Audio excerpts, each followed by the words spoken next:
Hi, I'm here with Peter from Innoscience, and Innoscience is the only place where you can get a gallium nitride part from an 8-inch wafer.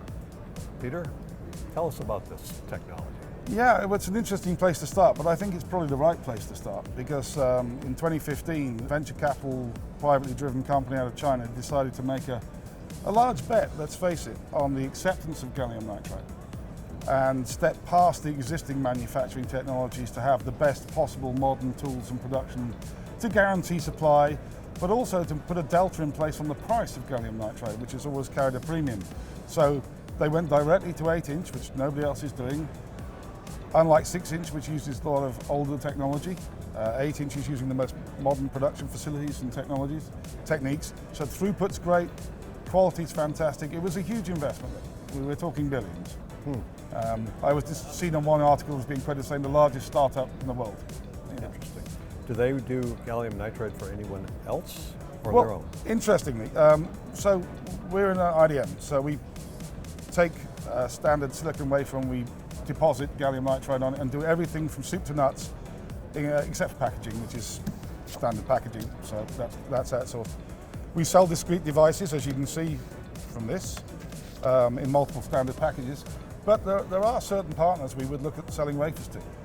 They want to put their gate driver alongside our gallium nitride. That is something we consider, and we are talking to several companies about that kind of thing already. I see. Yeah. What's our annual volume in these things? Well, at the moment, and it's difficult to compare apples with apples, particularly when you're talking 6-inch versus 8-inch, which is nearly a factor of 2 bigger in terms of devices. But according to the latest Yole numbers that we use from their report on GaN, the biggest long-term provider of GaN who's been known in the West is producing about a third of what we're producing. We're producing about 10,000 wafers a month right now. By the end of this year, it'll be 15,000 wafers, and within 3 years, up to 70,000 wafers a month. So an order of magnitude bigger than what anybody is making right now. And of course, if you're talking TSMC, then you're talking multiple fabless organizations using them. So you're in a line to get stuff, you're in a line for tape outs. That's not a problem that we have. We can go straight to that. My understanding also is there's not really that many gallium nitride fabs out there, period. That is correct. I mean, the fabless ones tend to use TSMC. A couple of people have got their own small fabs, but in terms of capacity, it's way behind other technologies. I mentioned the educated bet that was taken on this acceptance. Of course, there are some other things that have really accelerated that. Supply chain issues. According to an editor I was talking to this morning, lead times on gallium nitride right now can be up as far as 50 weeks. We're at 18 weeks. So that's in our favor, but also the delta between the price of silicon and gallium nitride, we're narrowing because of our capacity. We won't be beaten on price. And then you add the fact that people can't find silicon because of supply chain issues. We're getting people approaching us for GaN replacements for silicon that might not have happened for another couple of years if there haven't been a squeeze on the silicon.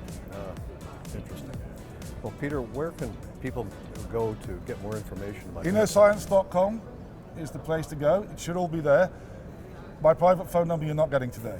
But no, Innoscience.com is right there, and we will be announcing some distribution agreements in the very near future as well, and we'll let everybody know when that's in place.